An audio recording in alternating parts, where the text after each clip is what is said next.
ಕಳೆದ ತರಗತಿಯಲ್ಲಿ ಈ ಕೃಷ್ಣೇಗೌಡನ ಆಣೆಯ ಅಧ್ಯಾಯ 3 ನೋಡ್ತಾ ಇದ್ವಿ. ಅಲ್ಲಿ ದುರ್ಗಪ್ಪ ಇಸ್ಕೊಂಡು ಹೋಗಿರುವಂತಹ ಈ ಲೇಖಕರ ಕೊಡಲಿ ವಿಷಯವಾಗಿ ಚರ್ಚೆ ಆಗತ್ತೆ. ಅದು ನಾಗರಾಜ್ ಒಂದು ಅಫಿಷಿಯಲ್ ವಿಚಾರವಾಗಿ ಇಟ್ಕೊಂಡು ಅಥವಾ ಆತ ಕಾಕಿ ಹಾಕಿರುವಂತ ಒಂದು ದರ್ಪದಿಂದನೋ ಲೇಖಕರಿಗೂ ಸಹಿತ ಆತ ನೀವು ಮಧ್ಯ ಭಾಗವಹಿಸಬಾರ್ದು ಅನ್ನುವಂಥ ವಿಚಾರ. ಅಷ್ಟೇ ಅಲ್ಲದೆ ನೀವು ಕೂಡ ದುರ್ಗಪ್ಪನಿಗೆ ಕೊಡ್ಲಿಯನ್ನು ಕೊಟ್ಟಿರೋದು ಒಂದು ಅಫೆನ್ಸ್ ಆಗ್ತತಿ ಅನ್ನುವಂಥ ವಿಚಾರವನ್ನ ಹೇಳ್ತಾ ಆ ಕೊಡ್ಲಿನ ನಮ್ಗೆ ವಿಟ್ನೆಸ್ ಆಗಿರುವಂಥದ್ದು. ಅದಕ್ಕೆ ಕೊಡ್ಲಿಯನ್ನ ಕೋರ್ಟಿಗೆ ಪ್ರೊಡ್ಯೂಸ್ ಮಾಡ್ಬೇಕಾಗತ್ತೆ. ನೀವು ಬೇಕಾದ್ರೆ ಕೇಸ್ ಹಾಕ್ತೀವಿ, ಕೋರ್ಟಿಗೆ ಬಂದು ತಗೊಂಡು ಹೋಗ್ರಿ ಅನ್ನೋಂಥ ವಿಚಾರವನ್ನು ಮಾತನಾಡಿ ದುರ್ಗಪ್ಪನ ಮೇಲಿರುವಂಥ ಸಿಟ್ಟಿನಿಂದ ಮಾತನಾಡಿದನೋ ಅಥವಾ ಅವನು ವರ್ಷನ ಆಗಿತ್ತೋ ಅನ್ಕೊಳ್ಳುವಂಥ ವಿಚಾರ. ಜೊತೆಗೆ ಇದೊಂದು ಸಾರಿ ಏನೋ ಕ್ಷಮಿಸ್ಬಿಡ್ತೀನಿ ಅನ್ನುವಂಥ ಮನಸ್ಥಿತಿ ಬಂದು ಕೊಡ್ಲಿಯನ್ನ ಈ ರೀತಿ ಇನ್ನೊಂದು ಸಾರಿ ಮಾಡಬಾರ್ದು ಅಂತ ಹೇಳಿ ರಿಟರ್ನ್ ಕೊಡ್ತಾನೆ. ಯಾರಿಗೆ? ಲೇಖಕರಿಗೆ ಕೊಡ್ಲಿ ರಿಟರ್ನ್ ಸಿಗತ್ತೆ. ಅದನ್ನ ತರಕ್ಕೆ ಯಾರು ಹೋಗ್ತಾನಂದ್ರೆ ಅಲ್ಲಿ ಯಾರು ಕೊಡ್ಲಿ ಕೊಡಕ್ ಹೋಗ್ತಾನೆ, ಗಾರ್ಡ್ ರಾಮಪ್ಪ ಅನ್ನುವಂಥವನು ಕೊಡ್ಲಿ ಕೊಡಕ್ ರೂಮಿಗೆ ಹೋಗ್ತಾನ ಅನ್ನುವಂಥದ್ದು.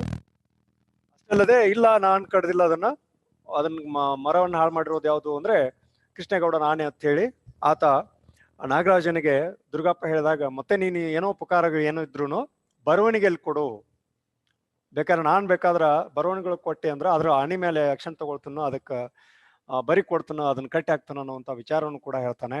ಆದ್ರೆ ಒಂದು ಪ್ರಾಣಿ ಆತ ಯಾವುದು ಬೃಹತ್ ಆಗಿರುವಂತ ಪ್ರಾಣಿ ಆನೆಯನ್ನ ಕಟ್ಟಿ ಹಾಕಿ ಅಂಬಾಸಿಡರ್ ಕಾರ್ಗಳನ್ನ ಗುಜರಿಗೆ ಹೋಗುವಾಗ ಮಾಡಿದಾಗ ಅದನ್ನ ಹಾನಿ ಮಾಡಕ್ ಆಗೋದಿಲ್ಲ ಅನ್ನುವಂಥ ವಿಚಾರ ಕೂಡ ಕಳೆದ ತರಗತಿಯಲ್ಲಿ ಮಾತನಾಡಿದ್ವಿ ಅನ್ನುವಂಥದ್ದು. ಇಷ್ಟು ದುರ್ಗಪ್ಪ ತಾನು ಕಣ್ಣಲ್ಲಿ ನೋಡದೆ ಹೇಗೆ ಹೇಳಲಿ ಅಥವಾ ಹೇಳಿಕೆ ಕೊಡ್ಲಿ ಅಂತ ಹೇಳಿ ಗೊಣಗುತ್ತಾ ಗಾರ್ಡ್ ರಾಮಪ್ಪನ ಜೊತೆ ಸ್ಟೋರ್ ರೂಮ್ ಕಡೆಗೆ ಹೋಗಿ ಆನೆಯ ಕಾನ್ಫಿಸ್ಕೇಟ್ ಮಾಡಿ ತರುವುದು ಅಂಬಾಸಿಡರ್ನ ಕಾರ್ ತಂದಷ್ಟು ಸರಳ ಇರಲಿಲ್ಲ ಅನ್ನುವಂಥ ವಿಚಾರ, ಅಥವಾ ಆ ಆನೆಯನ್ನ ಜಪ್ತಿ ಮಾಡ್ಕೊಂಡು ಬಂದು ಇಲ್ಲಿ ಕೂಡ ಹಾಕೋದು ಅಂಬಾಸಿಡರ್ ಕಾರ್ಗಳನ್ನ ತಂದಂತ ಸರಳ ಆಗಿರೋದಿಲ್ಲ ಅನ್ನುವಂಥ ವಿಚಾರ ಅಲ್ಲಿ ನನಗನ್ನಿಸ್ತು ಅನ್ನುವಂಥ ಅದನ್ನ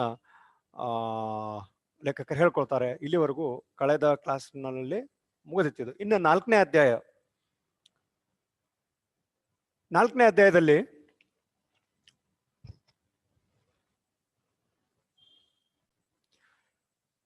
ಈ 4ನೇ ಅಧ್ಯಾಯದಲ್ಲಿ ಏನಾಗತ್ತೆ ಅಂದ್ರೆ ಆ ಆನೆ ಮಾಡುವ ಕೆಲಸ ನೋಡಿದರೆ ಯಾರು ಅದನ್ನ ತಂದು ಕಟ್ಟಿ ಹಾಕಿ ಬರೆ ಹೇಳುತ್ತೇವೆನ್ನುವ, ಹೌದಾ, ಅಂದ್ರೆ ನಾಗರಾಜ್ ಹೇಳಿರುವಂತ ವಿಚಾರವನ್ನು ಮಾಡುವಂಥದ್ದಿಲ್ಲಿ ಆ ಆನೆ ಮಾಡುವ ಕೆಲಸ ನೋಡಿದರೆ ಯಾರು ಅದನ್ನು ತಂದು ಕಟ್ಟಿ ಹಾಕಿ ಬರೆ ಹೇಳುತ್ತೇನೆನ್ನುವ ನಾಗರಾಜನ ಮಾತನ್ನ ನಂಬುವಂತಿರ್ಲಿಲ್ಲ. ಯಾರು ನಂಬಕ್ ಆಗ್ತಾ ಇರ್ಲಿಲ್ಲ. ಆನೆ ತಂದು ಕಟ್ಟೆ ಅದನ್ನು ಈಗ ಕಾರ್ ಅನ್ನುವಂಥದ್ದು ಏನದು ಒಂದು ನಿರ್ಜೀವ, ಅದು ಕಂಟ್ರೋಲ್ ಮಾಡಿ ನಿಂದಿಸ್ಬಹುದು ಅದನ್ನ. ಆದ್ರೆ ಈ ಆನೆಯನ್ನ ತಂದು ಕಟ್ಟಿ ಹಾಕಿ ಅದನ್ನ ಉಪವಾಸ ಕೆಡಬೇಕು ಅಂತ ಆಗೋದಿಲ್ಲ ಅನ್ನುವಂಥದ್ದು, ಅಥವಾ ಅದನ್ನ ತಂದು ಅದಕ್ಕೆ ಬರಿ ಕೊಡುವಂಥದ್ದು ಆಗ್ಲಾರ್ದು ಮಾತನ್ನುವಂಥದ್ದು ವಿಚಾರ ಇಲ್ಲಿ ಹೇಳ್ತಾರೆ. ಆನೆ ಮಾಡೋ ಕೆಲಸ ನೋಡಿದ್ರೆ ಅದನ್ನ ಯಾರು ಅದನ್ನ ತಂದು ಕಟ್ಟಿ ಹಾಕಿ ಬರೆ ಕೊಡ್ತಾನಂತ ನಾಗರಾಜನ ಮಾತು ಯಾರಿಗೂ ನಂಬಕ್ ಆಗೋದೇ ಇಲ್ಲ. ಯಾಕಂದ್ರೆ ನಂಬುತ್ತಿರುವಂಥದ್ದಲ್ಲ, ಅದು ನಂಬುವಂಥ ವಿಷಯ ಅಲ್ಲ. ಹೀಗಾಗಿ ನಂಬುತ್ತಿರ್ಲಿಲ್ಲ. ನಮ್ಮೂರಿನ ಮರದ ವ್ಯಾಪಾರಿಗಳು, ಸಾಮಿಲ್ನವರು ಆ ಆನೆಗೆ ಬಾಡಿಗೆ ಕೊಟ್ಟು ಕೆಲಸಕ್ಕೆ ಕರೆದೊಯ್ಯುತ್ತಿದ್ರು. ಆನೆಯ ಅಪಾರ ಶಕ್ತಿ ಅದು ಕೆಲಸ ಮಾಡುವಾಗ ನೋಡಿದರೆ ಮಾತ್ರ ಊಹೆಗೆ ನಿಲುಕುವಂಥದ್ದು. ನೋಡ್ರಿ, ಆ ಆನೆ ಎಷ್ಟೊಂದು ಗಟ್ಟಿ ಅಥವಾ ಶಕ್ತಿಯನ್ನು ಹೊಂದಿರುವಂಥದ್ದು ಅಂದ್ರೆ ಅದ್ರ ಶಕ್ತಿ ಅದಕ್ಕೆ ಗೊತ್ತಿರೋದಿಲ್ಲ ಅನ್ನುವಂಥದ್ದನ್ನು. ಆನೆ ಶಕ್ತಿ ಆನೆಗೆ ಗೊತ್ತಿರೋದಿಲ್ಲ ಅನ್ನುವಂಥದ್ದು. ನಾನು ಕಳೆದ ಕ್ಲಾಸ್ ಫಸ್ಟ್ಗೆ ಇದನ್ನ ಈ ದೀರ್ಘಗತಿ ಆರಂಭ ಮಾಡೋಕ್ಕಿಂತ ಮುಂಚೆ ಹೇಳಿದ್ದೆ. ನಾನು ನಮ್ಮ ವ್ಯಕ್ತಿತ್ವದ ಮನಸ್ಥಿತಿಗಳು ಹೇಗಿದಾವೆ ಅಂದ್ರೆ ಅದು ಹೇಳ್ತಾರೆ, ಯಾವುದೋ ಬೇಬಿ ಎಲ್ಪೆಂಟ್ ತರ ಆಗ್ಬಿಟ್ಟ ನಮ್ಮ ಮನಸ್ಸುಗಳು ಅನ್ನುವಂಥದ್ದನ್ನು. ಏನು ನನ್ನಿಂದ ಏನು ಮಾಡಕ್ ಆಗೋದಿಲ್ಲ, ನಾನೇನ್ ಮಾಡಕ್ ಸಾಧ್ಯ ಐತಿ, ಅಥವಾ ನಾನು ಏನ್ ಸಾಧನೆ ಮಾಡಕ್ ಸಾಧ್ಯ ಐತಿ ಅನ್ನುವಂಥ ಮನಸ್ಥಿತಿಯೊಳಗೆ ನಾವು ಇದೀವಿ ಅನ್ನುವಂಥ ವಿಚಾರ. ಅದನ್ನ ಬಿಟ್ಟು, ಹೌದಾ, ಹೆಂಗಪ್ಪ ಅಂದ್ರೆ ಈಗ ಸಣ್ಣ ಆನೆ ಮರಿ ಇದ್ದಾಗ ಅದನ್ನ ಕಾಲು ಕಟ್ಟಿಬಿಟ್ಟಿರ್ತಾರ ಅನ್ನುವಂಥದ್ದನ್ನ, ಅದು ತನ್ನ ಶಕ್ತಿ ಮೀರಿ ಪ್ರಯತ್ನ ಮಾಡತ್ತವಾಗ ಅದನ್ನ ಕಟ್ಟಿರುವಂತ ಹಗ್ಗನೋ ಅಥವಾ ಸರ್ಪಿಣನೋ ಜಗ್ಗಿ ಹರಿಯಕ್ಕೆ ಪ್ರಯತ್ನ ಮಾಡುತ್ತೆ.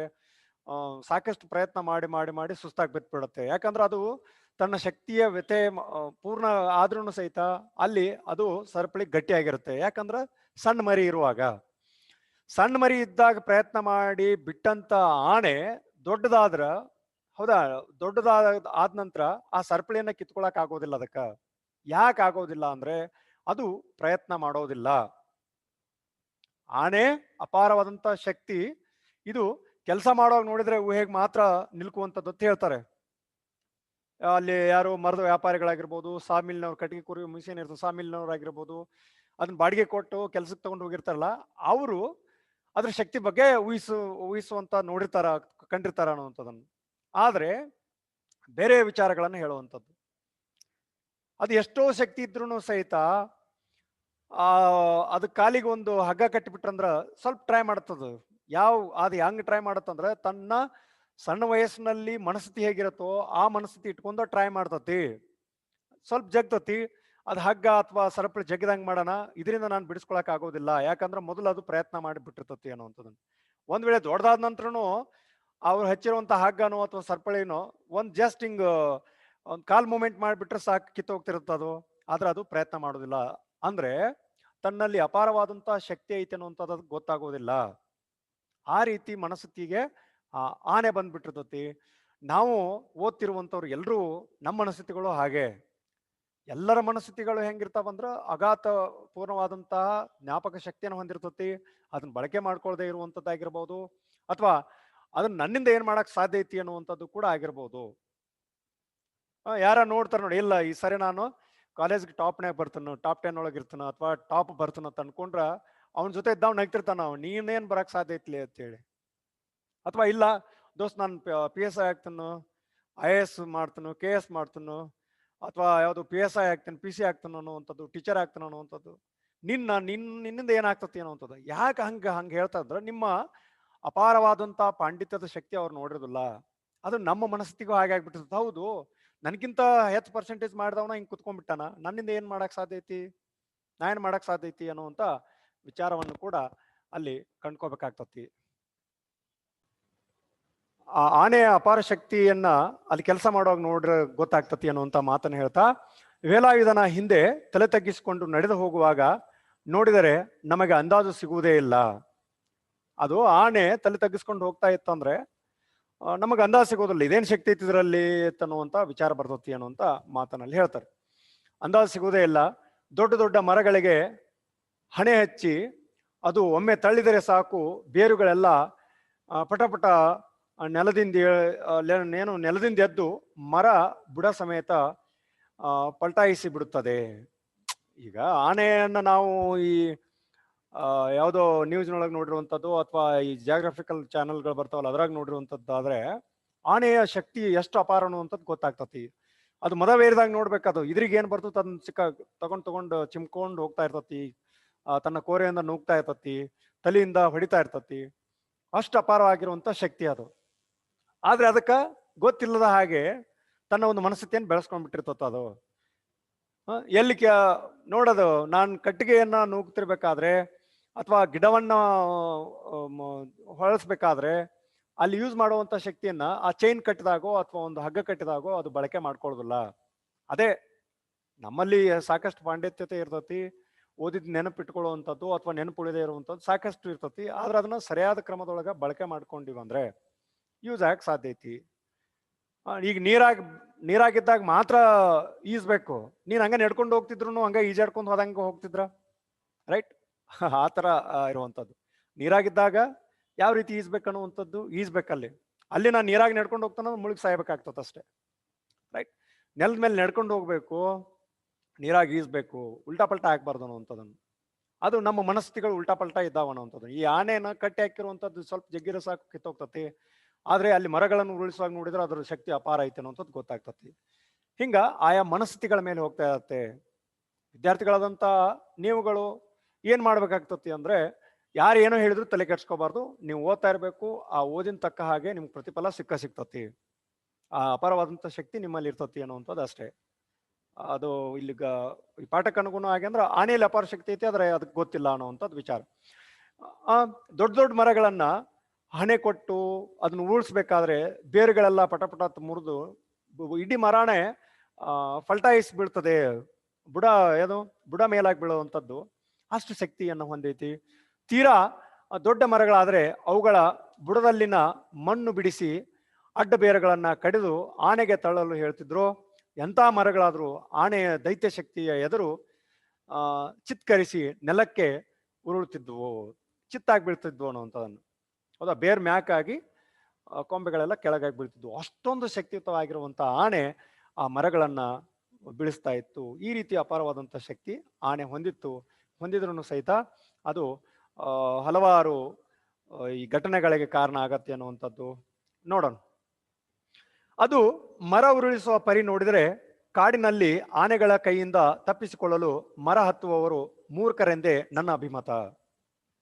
ಏನಂದ್ರೆ, ಅದು ಮರ ಉರುಳಿಸುವ ಪರಿ ನೋಡಿದರೆ ಕಾಡಿನಲ್ಲಿ ಆನೆಗಳ ಕೈಯಿಂದ ತಪ್ಪಿಸಿಕೊಳ್ಳಲು ಮರ ಹತ್ತುವವರು ಮೂರ್ಖರೆಂದೇ ನನ್ನ ಅಭಿಮತ. ನಿಜವಾಗಿಯೂ ಕೊಲ್ಲಬೇಕೆಂದು ಮನಸ್ಸು ಮಾಡಿದರೆ ಮರವೇರಿದವರನ್ನು ಮರದ ಸಮೇತ ನೆಲ ಕಪ್ಪಳಿಸುವುದು ಆನೆಗೆ ಖಂಡಿತ ಕಷ್ಟದ ಕೆಲಸವಲ್ಲ. ಇವರು ಸಾಮಾನ್ಯವಾಗಿ ಹೇಳ್ತಾ ಇರುವಂಥದ್ದು. ಆ ಆನೆ, ಹೌದಾ, ಆನೆ ಕಾಡಿನಲ್ಲಿ ಇರುವಂಥದ್ದು ಅಥವಾ ಕಾಡಿನಲ್ಲಿ ಆನೆಗಳ ಕೈಯಿಂದ ತಪ್ಪಿಸ್ಕೊಳ್ಳಕ್ಕೆ ಯಾರಿಂದನೂ ಸಾಧ್ಯ ಇಲ್ಲ ಅನ್ನೋವಂಥದ್ದನ್ನು. ಮರ ಹತ್ತಿದ್ರು ಆ ಮರ ಉರುಳಿಸೋದೇನು ದೊಡ್ಡದಲ್ಲ. ಅದಕ್ಕೆ ಹೇಳ್ತಾರ ಮರ ಹತ್ತೋರು ಮೂರ್ಖರೆಂದು ನನ್ನ ಅಭಿಮತ ಅಂತ ಹೇಳ್ತಾರೆ ಲೇಖಕರು. ಮರ ಹತ್ತಿದ್ರೆ ಅದು ನುಗ್ಗಿಸಿ ಅಥವಾ ಮರವನ್ನು ಬೀಳಿಸಿ ಅವರನ್ನು ಸಾಯಿಸ್ಬೋದು. ಆ ರೀತಿ ಅಷ್ಟೊಂದು ಶಕ್ತಿ ಇರುತ್ತೆ. ನಿಜವಾಗಿಯೂ ಕೊಲ್ಲಬೇಕೆಂದು ಮನಸ್ಸು ಮಾಡಿದರೆ ಮರವೇರಿದವರನ್ನ ಮರದ ಸಮೇತ ನೆಲ ಕಪ್ಪಳಿಸುವುದು ಆನೆಗೆ ಖಂಡಿತ ಕಷ್ಟದ ಕೆಲಸವಲ್ಲ. ಆನೆ ಈಸಿಯಾಗಿ ಅವರನ್ನ ಕೊಲ್ಲಬೇಕಂತೇಳಿ ತಲೆಯಾಗಿ ಬಂತು ಅಂದ್ರೆ ಮರ ಏರಿದ್ರು ಮರದ ಸಮೇತನ ಅವ್ರನ್ನ ಕೆಳಗ ಅಪ್ಪಳಿಸುವಾಗಿ ನುಗ್ಗಿಸಿ ಅವರನ್ನು ಕೊಲ್ಲಬಹುದು. ಅದಕ್ಕೇನು ಕಷ್ಟದ ಕೆಲಸ ಅಲ್ಲ. ಹಿಂದಿನ ಕಾಲದ ರಾಜ ಮಹಾರಾಜರು ಆನೆಗಳ ಸೈನ್ಯದ ಬೆಟಾಲಿಯನ್ ಇಟ್ಕೊಂಡಿದ್ದರೆಂದು ಕೇಳಿದ್ದೇವೆ ಅನ್ನುವಂಥದ್ದನ್ನು. ಹಿಂದಿನ ಮಹಾರಾಜರೆಲ್ಲ ಇತ್ತಲ್ಲ, ಗಜದಳ ಇತ್ತು, 5,000 ಗಜಗಳಿದ್ವು, 500 ಗಜಗಳಿದ್ವು, 1,00,000 ಸೇನಾಪಡೆ ಇತ್ತು, 2,000 ಅಶ್ವದಳಗಳಿದ್ವು, 1,000 ಗಜದಳಗಳಿತ್ತು. ಒಂಟೆಗಳನ್ನು ಕೂಡ ಬಳಸಿರುವುದು. ಉತ್ತರ ಭಾರತದೊಳಗೆ ಒಂಟೆಗಳ ಸಹಿತ ಬಳಕೆ ಮಾಡಿರುವಂಥದ್ದು ಇದೆ. ಈ ರೀತಿ ಬೆಟಾಲಿಯನ್ ಇತ್ತು ಅನ್ನುವಂಥದ್ದು, ಆನೆಗಳ ಸೈನ್ಯದ ಬೆಟಾಲಿಯನ್ ಇತ್ತು ಅನ್ನುವಂಥ ವಿಚಾರ ನೋಡ್ತೀವಿ ನಾವು. ಹಂಪೆಯಲ್ಲಿ ಆನಿಲಾಯ ಅನ್ನುವಂಥದ್ದು ಇದೆ, ಆನೆಯನ್ನು ಕಟ್ತಿರುವಂಥದ್ದು. ಅದನ್ನ ನೋಡಿದ್ರೆ ಗೊತ್ತಾಗ್ತತಿ ಇರ್ಬೋದು ಬೆಟಾಲಿಯನ್ ಇತ್ತು ಅನ್ನುವಂಥದ್ದನ್ನು. ಇತಿಹಾಸವನ್ನ ತಿರುವು ನೋಡಿದಾಗ ಗೊತ್ತಾಗ್ತತಿ ಏನಿತ್ತು ಎಂತ ಅನ್ನುವಂಥದ್ದು. ಇದ್ರು ಇರ್ಬೋದು, ಯಾಕಂದ್ರೆ ಶಕ್ತಿಗಾಗಿ ಬಳಕೆ ಮಾಡ್ತಿದ್ರು. ಹಲವಾರು ಕೆತ್ತನೆಗಳ ಸಹಿತ ಇದಾವೆ, ಶಾಸನದೊಳಗೂ ಉಲ್ಲೇಖ ಇರುವಂಥದ್ದು. ಕೆತ್ತನೆಗಳೊಳಗ ನೋಡ್ತೀವಲ್ಲ, ಆನೆಗಳನ್ನ ಕೆತ್ತನೆ ಮಾಡಿರುವಂಥದ್ದು ಅಥವಾ ಯುದ್ಧದ ಸಂದರ್ಭದೊಳಗ ಬಳಕೆ ಮಾಡುವಂಥದ್ದು. ಈ ಎಲ್ಲವುಗಳನ್ನ ನೋಡಿದಾಗ ಬಹುಶಃ ಸೈನ್ಯದೊಳಗೆ ಆನೆ ಬಳಕೆ ಇತ್ತು ಅನ್ನುವಂಥದ್ದು. ಈಗಿನ ಕಾಲದ ಯುದ್ಧದ ಟ್ಯಾಂಕರ್ಗಳಂತೆ ಅವು ಶತ್ರು ಸೈನ್ಯವನ್ನ ಧ್ವಂಸ ಮಾಡುತ್ತಿದ್ದೇವೆಂದು ತೋರುತ್ತವೆ. ಈಗೇನು ಯುದ್ಧ ಮಾಡಕ್ ಟ್ಯಾಂಕರ್ಗಳನ್ನು ಯೂಸ್ ಮಾಡ್ತಾ ಇದಾರಲ್ಲ, ಯುದ್ಧದ ಟ್ಯಾಂಕರ್ಗಳು, ವಾಟರ್ ಟ್ಯಾಂಕ್ ಅಲ್ಲ, ಯುದ್ಧದ ಟ್ಯಾಂಕರ್ಗಳು ಇರ್ತಾವಲ್ಲ, ಆ ಯುದ್ಧದ ಟ್ಯಾಂಕರ್ಗಳನ್ನ ಬಳಕೆ ಮಾಡ್ತಾರೆ. ಈ ಮೊನ್ನೆ ಒಂದು ಪೇಪರ್ನಾಗ ಕೊಟ್ಟಿದ್ರು ನೋಡು, ಈ ಯುದ್ಧದ ಟ್ಯಾಂಕರ್ಗಳನ್ನ ಗುರುತಿಸಿ ಭಸ್ಮ ಮಾಡುವಂತ ಒಂದು ಹೊಸ ಇದನ್ನ ಲಾಂಚ್ ಮಾಡಿದ್ರು ಮೊನ್ನೆ. ಅದನ್ನ ಭಸ್ಮ ಮಾಡುವಂಥದ್ದು, ಸಬ್ಮರೀನ್ಗಳನ್ನ ಭಸ್ಮ ಮಾಡುವಂಥದ್ದು, ನಾಗ್ ಅನ್ನುವಂಥದ್ದಿದೆ, ಅರ್ಜುನ್ ಅನ್ನುವಂಥದ್ದಿದೆ, ಬ್ರಹ್ಮೋಸ್ ಅನ್ನುವಂಥದ್ದು. ಈ ಬೇರೆ ಬೇರೆ ಇವುಗಳ ಶತ್ರು ಸೈನ್ಯವನ್ನ ಧ್ವಂಸ ಮಾಡಲು ಮಾಡಿರುವಂಥವು ಏನ್ ಇವಾಗ ಆಧುನಿಕವಾಗಿ ಯುದ್ಧದ ಟ್ಯಾಂಕರ್ಗಳಿದಾವಲ್ಲ, ಆ ತರ ಬಹುಶಃ ಅವಾಗ ಸೈನ್ಯದೊಳಗ ಇವನ್ನ ಆ ರೀತಿ ಬಳಕೆ ಮಾಡ್ತಿದ್ರೇನೋ ಅನ್ನುವಂಥ ವಿಚಾರವನ್ನ ಇಲ್ಲಿ ಲೇಖಕರು ಹೇಳ್ತಾರೆ. ಮುಂದಿನ ಗದ್ಯದ ಅದು ಮುಂದಿನ ಪ್ಯಾರದಲ್ಲಿ ನೋಡೋದಾದ್ರೆ, ಬಲಭೀಮನಂತಿದ್ದ ಈ ಆನೆ ನರಪೇತಲ ನಾರಾಯಣನಂತಿದ್ದ ವೇಲಾಯುಧನ ಆಜ್ಞೆಗಳಿಗೆ ತಲೆಬಾಗಿ ಅವನು ಹೇಳಿದಂತೆ ಕೇಳುತ್ತಿದ್ದುದು ಮಾತ್ರ ತಮಾಷೆಯಾಗಿ ಕಾಣ್ತಿತ್ತು. ಅದ ಆನೆ ಅಷ್ಟೊಂದು ಬಲಭೀಮನಂತಿದ್ರು ಸಹಿತ ಈ ನರಪೇತಲನಾಗಿರುವಂತ ಏನು ಜೋತಾಡ್ತಿರುವಂತ ಈ ವೇಲಾಯುಧನ ಸ್ಥಿತಿ ಅಥವಾ ವೇಲಾಯುಧನ ಆಜ್ಞೆಗಳಿಗೆ ಅವೇನು ಹೇಳ್ತಾನ ಅದನ್ನ ತಲೆಬಾಗಿ ಅವನು ಹೇಳಿದಂತೆ ಕೇಳ್ತಿತ್ತಲ್ಲ, ಅದು ಮಾತ್ರ ಬಹಳ ತಮಾಷೆಯಾಗಿ ಕಾಣ್ತಾ ಇತ್ತು ಅನ್ನುವಂಥದ್ದು. ಮೂಡಗೆರೆಯ ಪಕ್ಕ ಹರಿಯುವ ಹಳ್ಳಕ್ಕೆ ಅಡ್ಡಲಾಗಿ ವಾರಕ್ಕೊಮ್ಮೆ ಆನೆ ದೊಡ್ಡ ಬಂಡೆಯಂತೆ ಮಲಗುತ್ತಿತ್ತು. ಎಲ್ಲಿ ಆ ಆ ಬಲಭೀಮನಂತಿದ್ದಂತ ಆನೆ ಈ ನರಪೇತಲ ನಾರಾಯಣ ಆಗಿರುವಂತ ವೇಲಾಯುಧನ ಆಜ್ಞೆಗಳನ್ನ ತಲೆಬಾಗಿ ಶಿರಸಾವಹಿಸಿ ಕೇಳ್ತಾ ಇತ್ತು ಅನ್ನುವಂಥದ್ದು ಅದು ಒಂದು ತಮಾಷೆಯಾಗಿ ಕಾಣುತ್ತೆ ಅನ್ನುವಂಥದ್ದು. ಆದ್ರೆ ಮೂಡಿಗೆರೆಯ ಪಕ್ಕ ಹರಿಯುವಂತ ಹಳ್ಳಕ್ಕ ಅಡ್ಡಲಾಗಿ ವಾರಕ್ಕೊಮ್ಮೆ ಆನೆ ದೊಡ್ಡ ಬಂಡೆಂತೆ ಮಲಗ್ತಿತ್ತು ಅನ್ನೋಂಥದ್ದು. ಅಂದ್ರೆ ವಾರಕ್ಕೊಮ್ಮೆ ಅದರ ಮೈಯನ್ನು ತೊಳಿತಾ ಇದ್ದ ಏನೋ. ಹಿಂಗಾಗಿ ಆ ವಾರಕ್ಕೊಮ್ಮೆ ಏನ್ ಮಾಡ್ತಿತ್ತು, ಅಲ್ಲಿ ಮೂಡಿಗೆರೆಯ ಪಕ್ಕ ಹಳ್ಳಿ ಏನೋ ಹಳ್ಳಿತ್ತಲ್ಲ, ಹರಿತಾ ಇತ್ತಲ್ಲ, ಆ ಹಳ್ಳದಲ್ಲಿ ಅದನ್ನ ಆ ಅಡ್ಡಲಾಗಿ ವಾರಕ್ಕೊಂದ್ಸಾರಿ ಅಲ್ಲಿ ಬೀಳ್ತಿತ್ತು, ಮಲ್ಕೊಳ್ತಿತ್ತು ಅನ್ನುವಂಥದ್ದನ್ನು ಹೇಳ್ತಾರೆ. ವೇಲಾಯುಧ ಅದರ ಮೈ ಮೇಲೆಲ್ಲ ಹತ್ತಿ ಇಳಿದು ತಿಕ್ಕಿ ಸ್ನಾನ ಮಾಡಿಸ್ತಿದ್ದ. ವೇಲಾಯುಧ ಏನ್ ಮಾಡ್ತಿದ್ದ, ಅದನ್ನ ಹತ್ತಿ ಇಳಿದು ತಿಕ್ಕಿ ತೊಳೆದು ಅದನ್ನ ಮೈಯೆಲ್ಲ ಉಜ್ತಾ ಇದ್ದ ಅನ್ನುವಂಥದ್ದು. ಆದ್ರೆ ಮೇಲೆ ಬಂದೊಡನೆ ರಸ್ತೆ ಧೂಳನ್ನೆಲ್ಲ ತಗೊಂಡು ಪೌಡರಿನಂತೆ ಮೈ ಮೇಲೆಲ್ಲ ಎರಚಿಕೊಳ್ಳುವ ಈ ಆನೆಗೆ ಸ್ನಾನ ಯಾಕೆ ಮಾಡಿಸ್ತಿದ್ದನೋ? ಆನೆಗೆ ಹೆಚ್ಚಿನ ಕೆಲಸ ಬಿದ್ದಾಗಲೆಲ್ಲ ಕೃಷ್ಣೇಗೌಡರು ಅದಕ್ಕೆ 2 ಲೀಟರ್ ಶರಾಬು ಬಹುಮಾನ ಕೊಡುತ್ತಾರೆ ಎಂದು ವೇಲಾಯುಧ ಹೇಳ್ತಿದ್ದಾನು. ಇಲ್ಲಿ ಏನಾಗ್ತಿತ್ತು ಅಂದ್ರೆ, ಆ ಆನೆಯನ್ನ ಸ್ವಚ್ಛಾಗಿ ತೊಳೆದು ಆ ಹಳದಾಗ ಕೆಡದ ಅದನ್ನು ವಾರಕ್ಕೊಂದ್ಸಾರಿ ತೊಳಿತಾ ಇದ್ದ. ಆದ್ರೆ ಆನೆ ಏನ್ ಮಾಡ್ತಿತ್ತು, ಸ್ನಾನ ಮಾಡಿ ಅದನ್ನ ಏನ್ ರೋಡಿಗೆ ತಂದಂದ್ರೆ, ವೇಲಾಯುಧ ಕರ್ಕೊಂಡ್ ಬಂದಂದ್ರೆ ಅದು ರಸ್ತೆ ಧೂಳನ್ನೆಲ್ಲ ಪೌಡರ್ನ ರೀತಿ ಒಳಗ ಮೈಗೆ ಎರಚ್ಕೊಳ್ತಿತ್ತು ಅನ್ನುವಂಥದ್ದು. ಪೌಡರ್ನಂತೆ ಮೈ ಮೇಲೆಲ್ಲ ಎರಚ್ಕೊಳ್ಳುವ ಈ ಆನೆಗೆ ಸ್ನಾನ ಯಾಕೆ ಮಾಡಿಸ್ತಿದ್ನೋ ಏನೋ ಅಂತ ಆಶ್ಚರ್ಯವನ್ನ ಅಲ್ಲಿ ವ್ಯಕ್ತಪಡಿಸ್ತಾರೆ. ಆನೆಗೆ ಹೆಚ್ಚಿನ ಕೆಲಸ ಬಿದ್ದಾಗಲೆಲ್ಲ ಆ ಕೃಷ್ಣೇಗೌಡರು ಏನ್ ಮಾಡ್ತಿದ್ರು ಅಂದ್ರೆ, ಅದಕ್ಕೆ 2 ಲೀಟರ್ ಶರಾಬು ಬಹುಮಾನ ಕೊಡ್ತಾರೆ, 2 ಲೀಟರ್ ಸರಾಯನ್ನ ಅದಕ್ಕೆ ಕೊಡ್ತಿದ್ರು ಅನ್ನುವಂಥದ್ದನ್ನ ವೇಲಾಯುಧನಿಂದ ತಿಳ್ಕೊಳ್ತಾರೆ. ಆ ವೇಲಾಯುಧ ಹೇಳ್ತಿದ್ದ ಅನ್ನುವಂಥದ್ದು. ವೇಲಾಯುಧ ಅದರಲ್ಲಿ ಎಷ್ಟನ್ನು ಆನೆಗೆ ಕೊಡ್ತಿದ್ದನೋ, ಎಷ್ಟನ್ನು ತಾನೇ ಕುಡಿಯುತ್ತಿದ್ದನೋ ಗೊತ್ತಿಲ್ಲ. ಅಲ್ಲೇನ ವೇಲಾಯುಧ ಇದಾನಲ್ಲ, ಆತ ಆನೆಗೆ ಎಷ್ಟು ಕೊಡ್ತಿದ್ದೋ ಅಥವಾ ಅವನೇ ಇರ್ತಿದ್ದೋ ದೇವರೇನ ಬಲ್ಲ ಅನ್ನುವಂತ ವಿಚಾರವನ್ನ ಇಲ್ಲಿ ಲೇಖಕರು ಹೇಳ್ತಾರೆ.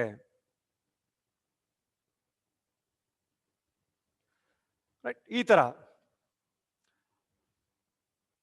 ಅಂದ್ರೆ ಆನೆಗೆ ಕೂಡ ಅದು ಅಷ್ಟೊಂದು ಕಸು ಇದ್ರೂ ಸಹಿತ ಆ ವೇಲಾಯುಧನ ಮಾತು ಕೇಳ್ತಿತ್ತು ಅನ್ನುವಂಥದ್ದು. ಇದಕ್ಕೆ ಒಂದೇ ಒಂದು ಕಾರಣ, ಅದು ಸಣ್ಣದಿದ್ದಾಗಿಂದ ಅದರ ಒಂದು ರೂಢಿ ಮಾಡಿಬಿಟ್ರು ಅಂತದ್ದು, ಅದಕ್ಕೆ ಅದು ಹೊಂದ್ಕೊಂಡು ಹೋಗ್ತಾ ಇತ್ತು.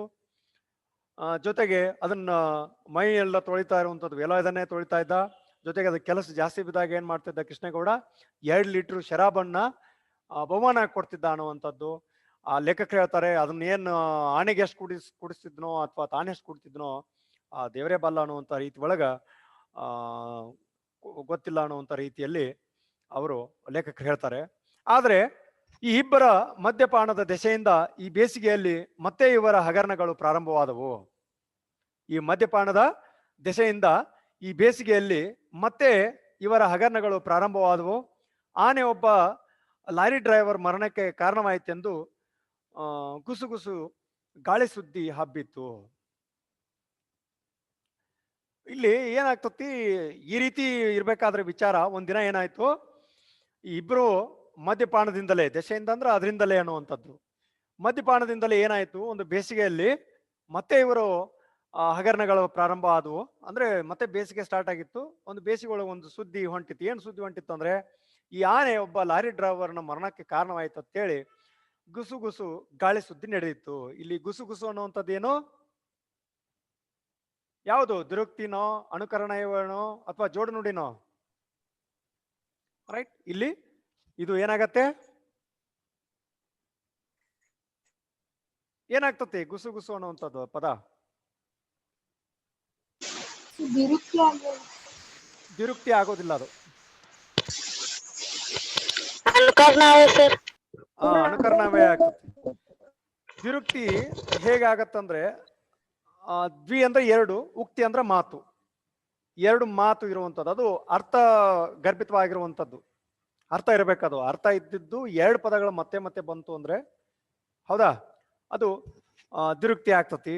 ಅನುಕರಣವೇ ಅಂದ್ರೆ ಇಲ್ಲಿ ಅದು ಏನೇ ಅರ್ಥ ಇರೋದಿಲ್ಲ, ಆದ್ರೆ ಒಂದು ಪದದ ಭಾವವನ್ನು ಕೊಡ್ತಾ ಇರುತ್ತೆ. ಹೌದಾ, ಈಗ ಜುಳು ಜುಳು ಅಂತ ನೀರು ಹರಿತು ಅಂತ ಹೇಳ್ತೀವಿ.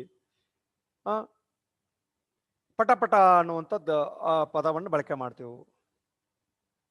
ಈಗ ಬೇಗ ಬೇಗ ಅಂದ್ರೆ ಅದಕ್ಕೆ ಅರ್ಥ ಇದೆ, ಬೇಗ ಅಂದ್ರ ಬೇಗನೆ ಅನ್ನುವಂಥ ಅರ್ಥ ಇದೆ, ಅದು ಬರೋದಿಲ್ಲ. ಜುಳು ಜುಳು, ಪಟ ಪಟ, ಸರ ಸರ, ಈ ರೀತಿ ಪದಗಳು ಏನ್ ಬರ್ತಾವ ಅದು ಅನುಕರಣಾವ್ಯ ಆಗಿರುತ್ತೆ. ಈ ಗುಸುಗುಸು ಅನ್ನುವಂಥದ್ದು ಅನುಕರಣಾವ್ಯ ಪದ. ಹಿಂಗ ಗುಸುಗುಸು ಸುದ್ದಿ ಅಂದ್ರೆ ಗಾಸಿಪ್ ಹೊಂಟಿತ್ತು. ಏನು ಹೊಂಟಿತ್ತು ಅಂದ್ರೆ ಇದು ಒಬ್ಬ ಲಾರಿ ಡ್ರೈವರ್ಗೆ ಮರಣಕ್ಕಿದು ಆನೆ ಕಾರಣ ಆಗೈತೆ ಅನ್ನುವಂಥದ್ದು ಸುದ್ದಿ ಹೊಂಟಿತ್ತು. ಅದೇನು ಸುದ್ದಿ ಅನ್ನುವಂಥದ್ದನ್ನು ಹೇಳ್ತಾ ಹೋಗ್ತಾರೆ. ಒಂದು ದಿನ ಶಿವೇಗೌಡರ ಸಾಮಿಲ್ನಲ್ಲಿ ಕಳ್ಳನಾಟ ಇಳಿಸಲು ರಾತ್ರೋರಾತ್ರಿ ಆನೆ ಕರೆದುಕೊಂಡು ಹೋದ್ರಂತೆ. ಈಚೆಗೆ ಮರ ಕಡಿಯುವುದರ ಬಗ್ಗೆ, ನಾಟ ಸಾಗಿಸುವುದರ ಬಗ್ಗೆ ಸರ್ಕಾರದ ಕಾನೂನು ನಿಬಂಧನೆಗಳು ವಿಪರೀತ ಬಿಗಿಯಾದದ್ರಿಂದ ಸಾಮಿಲ್ನವರ ಅರ್ಧಕ್ಕರ್ಧ ಕೆಲಸವೆಲ್ಲ ರಾತ್ರಿಯೇ ನಡೀತಿದ್ವು. ಆನೆಯ ಮಾವುತ ಇಬ್ರು ತಮ್ಮ ತಮ್ಮ ಕೋಟ ಶರಾಬು ಕುಡಿದು ಬಿಗಿಯಾಗಿದ್ರು. ವೇಲಾಯುಧನಿಗೆ ರಾತ್ರಿ ಸಹ ಕೆಲಸ ಮಾಡಬೇಕಲ್ಲ ಎಂದು ಸಿಟ್ಟೇ ಬಂದಿತ್ತು ಅನ್ನುವಂಥದ್ದನ್ನು ಹೇಳ್ತಾರೆ. ಒಂದಿನ ಏನಾಗಿತ್ತು, ಲಾರಿ ಡ್ರೈವರ್ ಆನೆಯಿಂದ ಸತ್ತನ ಅನ್ನುವಂಥ ಸುದ್ದಿ ಹೊಂಟಿತ್ತು. ಅದು ಹೆಂಗ ಅನ್ನುವಂಥದ್ದನ್ನು ಹೇಳೋಕ್ಕಿಂತ ಪೂರ್ವವಾಗಿ ಹೇಳ್ತಾರೆ. ಒಂದು ದಿನ ಶಿವೇಗೌಡರ ಸಾಮಿಲ್ ಯಾರ್ದಂದ್ರೆ ಶಿವೇಗೌಡರದು.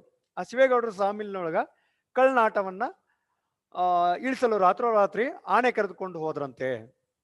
ಇಲ್ಲಿ ನೋಡಿ, ಇಲ್ಲಿ ಗಮನಿಸ್ಬೇಕು, ಅಂತೆ ಕಂತೆ ಅನ್ನುವಂಥ ಸುದ್ದಿ ಯಾವಾಗಲೂ ನಿರ್ದಿಷ್ಟವಾಗಿರೋದಿಲ್ಲ. ಇಲ್ಲಿ ಹೇಳ್ತಾ ಇದ್ದಾರೆ ಏನು, ಅಂತೆ ಹೋದ್ರಂತೆ ಅಂತ ಬರತ್ತಿಲ್ಲಿ. ಅಂದ್ರೆ ಎಕ್ರೂಟಾಗಿ ಆನಿನ ಇದಕ್ಕೆ ಕಾರಣ ಅನ್ನುವಂಥದ್ದು ಆಗೋದಿಲ್ಲ, ಅಥವಾ ಅವ ಹೆಂಗ್ ಸತ್ತಾನ ಬೇರೆನೋ ಸತ್ತಿರಬಹುದು ಅನ್ನುವಂಥದ್ದು. ಈ ಕತೆ ಒಳಗೆ ಬರುವಂಥದ್ದು ಬಹಳ ಅದೇ. ಈ ಗಾಸಿಪ್ ಸುದ್ದಿ ಹೇಳ್ತಾರೆ ನೋಡಿ, ಆತರ ಇದು ಇಲ್ಲಿ ಕೂಡ ಜಾಸ್ತಿ ಗಾಸಿಪ್ ಸುದ್ದಿಗಳು ಜಾಸ್ತಿ ಇರ್ತಾವ ಅನ್ನುವಂಥದ್ದು, ಗುಸುಗುಸು ಸುದ್ದಿಗಳು. ಆ ಕಳ್ಳನಾಟ ಏನು ಕಳುವು ಮಾಡಿರುವಂತ ದಿಣ್ಣೆಗಳಿರ್ತಿದ್ವಲ್ಲ, ಅವುಗಳನ್ನ ಇಳಿಸೋ ಸಂಬಂಧ ರಾತ್ರಿಲಿ ಒಂದು ಗಾಡಿ ಲೋಡ್ ಮಾಡ್ಕೊಂಡ್ ಬಂದಿರುತ್ತೆ. ಅದನ್ನ ಅನ್ಲೋಡ್ ಮಾಡೋ ಸಂಬಂಧ, ಆ ಲಾರಿಯಿಂದ ಕೆಳಗೆ ಇಳಿಸೋ ಸಂಬಂಧ ಏನ್ ಮಾಡ್ತಾರ, ರಾತ್ರೋರಾತ್ರಿ ಆನೆಯನ್ನು ಕರ್ಕೊಂಡು ಹೋದ್ರಂತೆ. ಈಚೆಗೆ ಮರ ಕಡಿಯೋದ್ರ ಬಗ್ಗೆ, ನಾಟ ಸಾಗಿಸೋದ್ರ ಬಗ್ಗೆ ಸರ್ಕಾರದ ಕಾನೂನು ನಿಬಂಧನೆಗಳು ವಿಪರೀತ ಬಿಗಿಯಾಗಿದ್ದರಿಂದ, ಹೌದಾ, ಈ ಮರ ಕಡ್ದು ಕಳ್ಳ ಸಾಗಾಣಿಕೆ ಮಾಡುವಂಥದ್ದು, ಮರಗಳನ್ನು ಕಡ್ದು ಸಾಗಿಸ್ತಿದ್ರಲ್ಲ, ಅದು ಒಂದು ಕಾನೂನು, ವಿಪರೀತ ಕಾನೂನು ಆಗಿರುವಂಥದ್ದು. ಈ ನಾಟ ಸಾಗಿಸೋದು ಏನಿದೆ ಅಲ್ಲ, ದಿನಗಳನ್ನು ಸಾಗಿಸುವಂಥದ್ದು ಬಹಳ ಕಷ್ಟದ ಕೆಲಸ ಆಗಿತ್ತು. ಹೀಗಾಗಿ ಸಾಮಿಲ್ನವರು ಅರ್ಧಕ್ಕರ್ಧ ಕೆಲಸವೆಲ್ಲ ರಾತ್ರಿಯೇ ನಡೀತಿದ್ವು. ಈ ಸಾಮಿಲ್ನವರು ಏನ್ ಕಟ್ಗಿ ಕೊರೆಯುವಂತ ಮಿಷನ್ ಮಾಲಕರು ಮತ್ತು ಅಲ್ಲಿ ಕೆಲಸ ಮಾಡೋರು ಏನ್ ಮಾಡ್ತಿದ್ರು ಅಂದ್ರೆ, ರಾತ್ರೋರಾತ್ರಿಯೇ ಈ ಅರ್ಧಕ್ಕರ್ಧ ಕೆಲಸಗಳು ರಾತ್ರಿ ನಡೀತಾ ಇದ್ವು. ಯಾಕಂದ್ರೆ ಎಲ್ಲರ ಕಣ್ ತಪ್ಪಿಸಿ ಮಾಡುವಂತ ಕೆಲಸ ಅಲ್ಲ ಇದು, ಕಾನೂನು ಇತ್ತು, ಅಲ್ಲಿ ಇರುವಂತ ಕಾನೂನು ಬಹಳ ಬಿಗಿಯಾದ್ರಿಂದ ಅದನ್ನ ಅರ್ಧಕ್ಕರ್ಧ ಕೆಲಸವನ್ನ ನಿಲ್ಲಿಸುವಂತದ್ದಾಗಿತ್ತು, ರಾತ್ರಿಯೇ ನಡೆಸುವಂತದ್ದಾಗಿತ್ತು. ಆನೆಯ ಮಾವುತ ಇಬ್ರು ತಮ್ಮ ಈ ಕೋಟ ತೆಗೆತದು ಕೊಟ್ಟ ಶರಾಬು ಕುಡಿದು ಏನ್ ಮಾಡಿದ್ರು, ಬಿಗಿಯಾಗಿದ್ರು. ನಾವು ಕೃಷ್ಣಗೌಡ ಕೊಟ್ಟು ಕಳಿಸಿದ್ದಲ್ಲ, ಆ ಶರಾಬ್ ತಮ್ಮ ಶರಾಬು ಕುಡಿದು ಒಂದ್ ರೀತಿ ಆನಿನೂ ಟೈಟ್ ಆಗಿತ್ತು, ಯಾರೋ ಮಾವುತನು ಕುಡ್ದು ಚೆನ್ನಾಗಿ ಕುಡ್ದು ಬಿಟ್ಟಿದ್ದ ಅನ್ನುವಂಥದ್ದನ್ನು ಮೊದಲೇ ಹೇಳಿದ್ರಲ್ಲ. ಅದಕ್ಕೆ ಕೆಲಸ ಜಾಸ್ತಿ ಇತ್ತಂದ್ರೆ ಸ್ವಲ್ಪ ಸರಾಯಿ ಕೊಡ್ತಿದ್ದ ಅನ್ನುವಂಥದ್ದು. ಬಟ್ ಸರಾಯಿ ಕೊಟ್ಟಿದ್ದ, ಅದಕ್ಕೆ ಕುಡಿಸಿದ್ದೋ ಅಥವಾ ಇವನೇಟ್ ಕುಡ್ದಿದ್ದೋ ಗೊತ್ತಿಲ್ಲ. ಒಟ್ಟು ಇಬ್ರು ಕುಡ್ದಿದ್ರು, ಆನೆನೂ ಕುಡ್ದಿತ್ತು, ಮಾವುತನು ಕುಡ್ದಿದ್ದ. ವೇಲಾಯುಧನಿಗೆ ರಾತ್ರಿ ಸಹ ಕೆಲಸ ಮಾಡ್ಬೇಕಲ್ಲ ಎಂಬ ಸಿಟ್ಟೇ ಬಂದಿತ್ತು. ರಾತ್ರಿ ಕೆಲಸ ಮಾಡ್ಬೇಕಲ್ಲ ಅಂತೇಳಿ ಆ ವೇಲಾಯುಧನಿಗೆ ಏನಾಗಿತ್ತು ಅಂದ್ರೆ ಸಿಕ್ಕಾಪಟ್ಟೆ ಸಿಟ್ಟು ಬಂದಿತ್ತು. ಸಾಮಿಲಿನ ಒಳಗೆ ಲೋಡು ಲಾರಿ ನಿಂತಿತ್ತು. ಕ್ಲೀನರ್ ನಾಯರ್ ಹೋಟೆಲ್ನಲ್ಲಿ ಚಾ ಕುಡಿದು ಬರಲು ಹೋಗಿದ್ದ. ಇಲ್ಲಿ ಆ ಹೆಸರುಗಳನ್ನ ನೆನ್ಪಿಟ್ಕೊಡ್ರಿ. ಇಲ್ಲೇ ಐತ್ ನೋಡಿ, ಏನದು ಕ್ಲೀನರ್ ನಾಯರ್ ಅನ್ನುವಂಥದ್ದು. ಕ್ಲೀನರ್ ನಾಯರ್ ಅನ್ನುವಂಥದ್ದು ಏನಿದೆ ಅಲ್ಲ, ಆತ ಏನು ಕ್ಲೀನರ್ ಕೃಷ್ಣ ಬೇರೆ ಮುಂದೆ ಬರ್ತಾನ, ಅದು ಪ್ರಶ್ನೆ ಬರುತ್ತೆ ನಿಮ್ಗೆ, ಅದಕ್ಕೆ ಹೇಳ್ತಾ ಇದ್ದಾನೆ. ಈ ಸಾಮಿಲ್ನೊಳಗ ಇರೋ ಏನ್ ಲಾರಿ ಬಂದಿತ್ತಲ್ಲ, ಆ ಲಾರಿಯ ಕ್ಲೀನರ್ ಆಗಿರುವಂತ ನಾಯರ್ ಅನ್ನುವಂತ ಏನ್ ಮಾಡ್ತಾನೆ, ಹೋಟೆಲ್ನಲ್ಲಿ ಹೋಗಿ ಚಾ ಕುಡಿದು ಬರಲು ಹೋಗಿದ್ದ. ಹೋಟೆಲ್ಗೆ ಹೋಗಿ ಚಾ ಕುಡಿದು ಬರಕ್ ಹೋಗಿದ್ದ. ಡ್ರೈವರ್ ಒಬ್ಬನೇ ನಿದ್ರೆ ಮಂಪಿನಲ್ಲಿ ತೂಕಡಿಸುತ್ತಾ ಸ್ಟೇರಿಂಗ್ ಚಕ್ರದ ಮೇಲೆ ತಲೆ ವಾಲಿಸಿಕೊಂಡು ಅರೆ ನಿದ್ದೆಯಲ್ಲಿದ್ದ. ಇಲ್ಲಿ ಡ್ರೈವರ್ ಅವನ ಹೆಸರು ಕೊಟ್ಟಿಲ್ಲ ಇಲ್ಲಿ. ಸರಿನಾ? ಇಲ್ಲಿ ಡ್ರೈವರ್ ಇದಾನ, ಆ ಡ್ರೈವರ್ ಎಂದು ಹೆಸರು ಕೊಟ್ಟಿಲ್ಲ ಇಲ್ಲಿ, ಸರಿನಾ? ಆ ಡ್ರೈವರ್ ಅನ್ನು ಏನಾಗತ್ತೆ, ಆ ಡ್ರೈವರು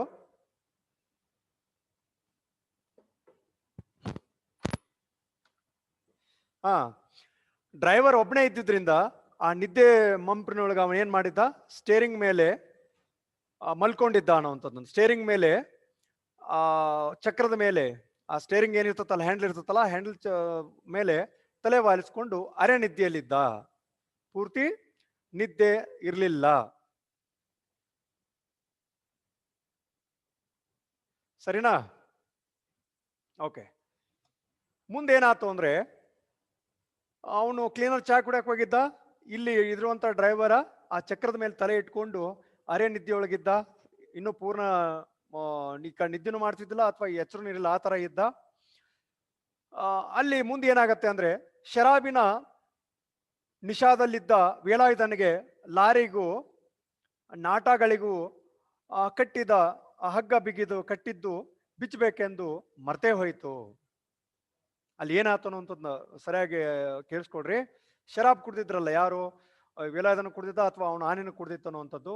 ಶರಾಬಿನ ನಿಷಾದಲ್ಲಿದ್ದಂತ ವೇಲಾಯುಧನಿಗೆ ಲಾರಿಗೆ ಮತ್ತು ಆ ನಾಟಗಳಿಗೆ, ನಾಟ ಅಂದ್ರೆ ಆ ದಿನ್ನೆ ಏನು ಲೋಡ್ ಮಾಡ್ಕೊಂಡ್ ಬಂದಿತ್ತಲ್ಲ ಕಟ್ಟಿಗೆಗಳನ್ನ, ಆ ದಿನ್ನೆಗಳಿಗೆ ಅಥವಾ ಕೊಡ್ಡತ್ ನಾವು ಹೇಳ್ತೀವಲ್ಲ, ಅವುಗಳು ಕಟ್ಟಿರುವಂತ ಹಗ್ಗ ಬಿಚ್ಚಬೇಕು ಅನ್ನುವಂಥದ್ದು, ಅಥವಾ ಕಟ್ಟಿರುವಂತದ್ದು ಬಿಗದಿರುವಂತದ್ದು ಏನು ಹಗ್ಗಿತ್ತಲ್ಲ ಅದನ್ನ ಬಿಚ್ಚಬೇಕನ್ನುವಂಥದ್ದು ಮರ್ತು ಹೋಗಿತ್ತು.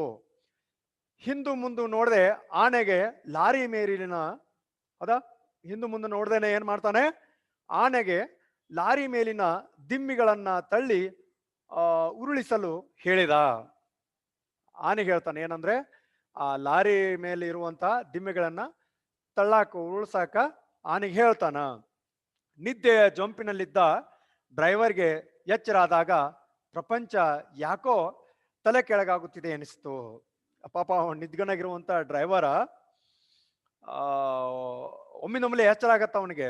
ಎಚ್ಚರಿದ್ದಾಗ ಅವಂಗ ಅನ್ಸುತ್ತೆ, ಏನ್ ಅನ್ಸುತ್ತಂದ್ರ ಪ್ರಪಂಚ ಯಾಕೋ ತಲೆ ಕೆಳಗಾಗುತ್ತಿದೆ ಅನಿಸ್ತು ಅನ್ನುವಂಥದ್ದು. ಅಂದ್ರೆ ಗಾಡಿ ರಿಟರ್ನ್ ಹೊಳ್ತಾ ಇರತ್ತೆ, ಆನೆ ಸಾವಕಾಶ ಆ ದಿನ್ನೆಗಳನ್ನು ಹೊಳಸಿರುತ್ತೆ. ದಿನ್ನೆ ಕಟ್ಟಿರುವಂತ ಹಗ್ಗ ಲಾರಿಗೆ ಸಮೇತ ಲಾರಿಗೆ ಕಟ್ಟಿರುವಂತದ್ದು, ಲಾರಿ ಜೊತೆ ಕಟ್ಟಿದ್ರಲ್ಲ ಆ ದಿನ್ನೆಗಳನ್ನ, ಅದು ಸಾವಕಾಶ ಲಾರಿನೂ ಹೊಳ್ತಾ ಇದೆ. ಆದ್ರೆ ಡ್ರೈವರ್ಗೆ ಅರಣಿದ್ದಿನೊಳಗಿದ್ದಲ್ಲ, ಹಿಂಗಾಗಿ ಗೊತ್ತಾಗ್ಲಿಲ್ಲ, ಇದೇನೋ ಪ್ರಪಂಚ ತಲೆ ಕೆಳಗೆ ಆಗ್ತತಲ್ಲ ಅನ್ನುವಂತ ಅವಂಗ ಅನಿಸ್ತಾ ಇತ್ತು. ಲಾರಿಗೆ ನಾಟ ಬಿಗಿದು ಕಟ್ಟಿದ್ದರಿಂದ ನಾಟ ಉರುಳದೆ ಲಾರಿ ಸಮೇತ ಮೆಲ್ಲಗೆ ವಾಲಿ ಒಂದು ಕಡೆಗೆ ದೊಪ್ಪಣೆ ಉರುಳಿ ಬಿತ್ತು. ಲಾರಿ ಏನ್ ಮಾಡ್ತತಿ, ಸಾವಕಾಶ ಇದೆ, ಆನೆ ಹೊಳಿಸ್ತಲ್ಲ, ಆನೆ ಹೊಳಸನ ಲಾರಿ ಒಂದ್ ಕಡೆ ಒಂದು ಮಗ್ಲ ಸಮೇತ ವಾಲಿ ಕೆಳಗ್ ಬಿತ್ತು. ಲಾರಿ ಮೆಲ್ಲಗೆ ವಾಲುತ್ತಾ ಒಂದು ಕಡೆಗೆ ಉರುಳಿದಿಂದ ಡ್ರೈವರ್ ಮಹಾಶಯನಿಗೆ ಹೆಚ್ಚಿಗೆ ಏನೂ ಅಪಾಯವಾಗುವ ಸಂಭವವೇ ಇರಲಿಲ್ಲ. ಲಾರಿ ಸಾವಕಾಶ ವಳಿಸುತ್ತಾನೆ, ಏನೂ ತೊಂದರೆ ಆಗ್ಲಿಲ್ಲ. ಪಾಪ ಅದು ದುರಾದೃಷ್ಟ, ಒಂದು ಏನು ದುರಾದೃಷ್ಟ ಏನಾಗತ್ ನೋಡ್ರಿ, ಏನೂ ಅಪಾಯವಾಗುವ ಸಂಭವ ಇರಲಿಲ್ಲ. ಆದ್ರೆ ಕ್ಯಾಬಿನಿನಲ್ಲಿ ಇಟ್ಟಿದ್ದ ಮಣಬಾರದ ಲಾರಿ ಜಾಕ್ ದೊಪ್ಪಣೆ ಅವನ ತಲೆ ಬುರುಡೆಯ ಮೇಲೆ ಬಿದ್ದ ಹೊಡೆತಕ್ಕೆ ಅವನ ತಲೆ ಜಜ್ಜಿ ಏನದು ಕಮ್ಮಕ್ ಕಿಮ್ಮಕ್ ಎನ್ನದೆ ಪರಂಧಾಮಕ್ಕೆ ಹೋದ. ಏನಾಗ್ಬಿಡ್ತು, ಲಾರಿ ಹೊಳೆತಲ್ಲ, ಲಾರಿ ಹೊಳ್ಳನ ಅವನ್ಗೇನೂ ಆಗಿರ್ಲಿಲ್ಲ, ನಿಧಾನವಾಗಿ ಹೊಳಿತು, ಒಂದ್ ಕಡೆ ವಾಲ್ಕೊಂಡಿತ್ತು. ಆದ್ರೆ ಆ ಲಾರಿ ಒಳಗ ಏನ ಆ ಕ್ಯಾಬಿನ್ ಒಳಗೆ ಇಟ್ಟಿರುವಂತ ಮಣಬಾರದು ಬಹಳ ವಜ್ಜಿರುವಂತ ಆ ಲಾರಿ ಜಾಕ್ ಇತ್ತಲ್ಲ, ಲಾರಿ ಕೆಟ್ಟಾಗ ಕೆಳಗ ಗಾಲಿ ಸೈಡ್ ಹಚ್ಚಿರ್ತಾರ ನೋಡೋದಕ್ಕ, ಹಚ್ಚಿ ಅದ್ರ ಒಂದು ಇದ್ರ ಮೇಲೆ ನಿಲ್ಸಿರ್ತಾರಲ್ಲ, ಅದು ಜಾಕ್. ಅದು ಆ ಜಾಕ್ ಏನ್ ಮಾಡ್ತತಿ, ದೊಪ್ಪಣೆ ಅವನ ತಲೆ ಬುರುಡೆ ಮೇಲೆ ಬಿದ್ದು ಹೋಗ್ಬಿಡ್ತತಿ. ಅಷ್ಟು ಮನಭಾರವಾಗಿರುವಂತ ಜಾಗ್ ತಲೆ ಮೇಲೆ ಬಿದ್ರೆ ಉಳ್ಯಾಕ್ ಸಾಧ್ಯ ಐತೆನ, ಜಜ್ಜಿ ಹೋಗ್ಬಿಡತ್ತೆ. ಅದೇ ಹೇಳ್ತಾರೆ ಕಮಕ್ ಕಿಮಕ್ ಅಂತ ಹೇಳಿ ಎನ್ನದೇನೆ, ಏನೋ ಸಪ್ಲನ ಮಾಡ್ಲಿಲ್ಲ, ಆರಾಮ್ ಪರಂಧಾಮಕ್ ಹೋದ ಅನ್ನುವಂಥದ್ದು.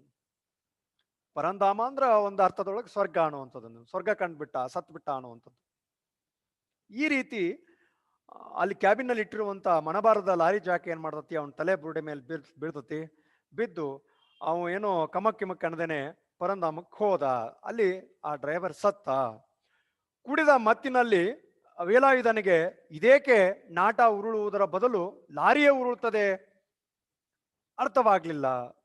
ಇದು ಯಾಕ ಲಾರಿ ಉಳ್ಳಾಕತತಿ ಅನ್ನುವಂಥದ್ದು ಅವನಿಗೆ ಅರ್ಥ ಆಗ್ಲಿಲ್ಲ. ನಿಷೇಧಾಗಿದ್ದವನು ಮೊದಲಿಗೆ ಆನೆಯದೇ ಏನೋ ಕಿತಾಪತಿ ಎಂದು ಕೋಪಗೊಂಡ. ಆನೆನ ಏನೋ ಮಾಡೈತಿದ್ ಕಿತಾಪತಿ, ನಾನು ಹೇಳಿದ್ದು ಆ ಲಾರಿಯಲ್ಲಿ ಇರುವಂತ ನಾಟವನ್ನ ಉರುಳ್ಸಾಕ್ ಹೇಳಿರುವಂತದ್ದು. ಆದ್ರೆ ಇದು ಆನೆ ಏನ್ ಮಾಡಿಬಿಟ್ಟತಿ, ಇದು ಏನೋ ಕಿತಾಪತಿ ಮಾಡಿ ಇಡೀ ಲಾರಿನ ಅಳಿಸ್ಬಿಟ್ಟತಿ ಅಂತೇಳಿ ಒಂದ್ ರೀತಿ ಅದ್ರ ಮೇಲೆ ಕೋಪ ಮಾಡ್ಕೊಳ್ತಾನೆ. ಆದ್ರೆ ನಿಧಾನವಾಗಿ ಹೊಳೆಯಿತು. ಕ್ಲೀನರ್ ಹೇಳ್ತಾನ, ಅವನು ಪದ ಬಳಕೆ ಮಾಡ್ತಾನ. ಕ್ಲೀನರ್ ಸುಳೆ ಮಗ ನಾಟಕ್ಕೆ ಕಟ್ಟಿದ್ದ ಹಗ್ಗವನ್ನೇ ಬಿಚ್ಚದೆ ಎತ್ತಲೋ ಹೋಗಿದ್ದಾನೆ ಅಂತೇಳಿ ಅವನು ಒಂದ್ ರೀತಿ ಭಾವೋದ್ವೇಗಕನಾಗ್ತಾನೆ. ಬೈತಾನ ಅವನು ಕ್ಲೀನರ್ನು. ಕ್ಲೀನರ್ ಬೈದ್ ಹೇಳ್ತಾನ, ಈ ನಾಟಕ ಕಟ್ಟಿದಂತ ಹಗ್ಗವನ್ನು ಬಿಚ್ಚದೆ ಎತ್ಲಾಗ ಹೋಗಿದ್ದಾನೆ ಅಂತೇಳಿ ಲಾರಿ ಕ್ಲೀನರ್ ಬೈತಾನೆ.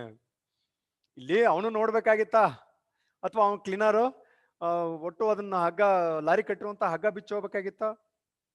ಸರಿ ಹೋಗ್ಲಿ, ವೇಲಾಯುಧರ ಹಗ್ಗ ಬಿಚ್ಚಾರಿಲ್ಲ ನೋಡಿ ಅದನ್ನ ನಾಟವನ್ನು ನೂಕ ಕೇಳಬೇಕಾಗಿತ್ತ?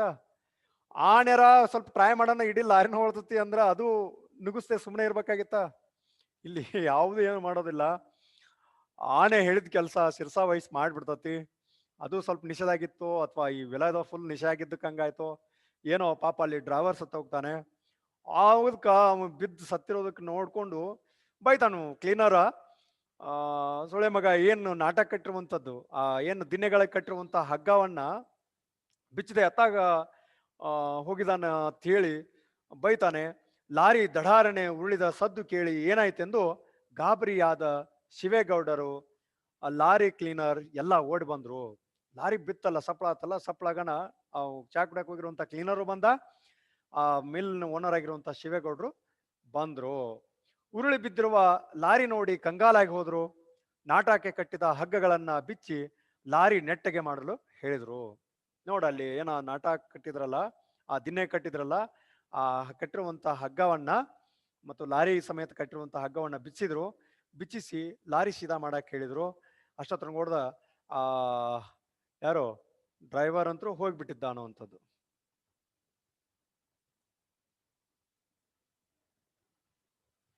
ಇಷ್ಟು ಇವತ್ತಿನ ಈ ತರಗತಿಯೊಳಗ ನೋಡೋಣ. ಉಳಿದ ಮುಂದೆ ಕ್ಲೀನರ್ ಏನ್ ಮಾಡಿದ, ಅಥವಾ ಡ್ರೈವರ್ನ ಸ್ಥಿತಿ ಏನಾಯ್ತು, ಆ ಕೇಸ್ ಏನಾಯ್ತು ಅನ್ನುವಂಥದ್ದನ್ನ ಮುಂದಿನ ತರಗತಿಯಲ್ಲಿ ನೋಡೋಣ. ಇಲ್ಲಿಗೆ ಈ ಕ್ಲಾಸ್ ಮುಗೀತು. ಮುಂದಿನ ತರಗತಿಯೊಳಗೆ ಉಳಿದಿರೋದನ್ನು ಹೇಳೋಣ. Thank you.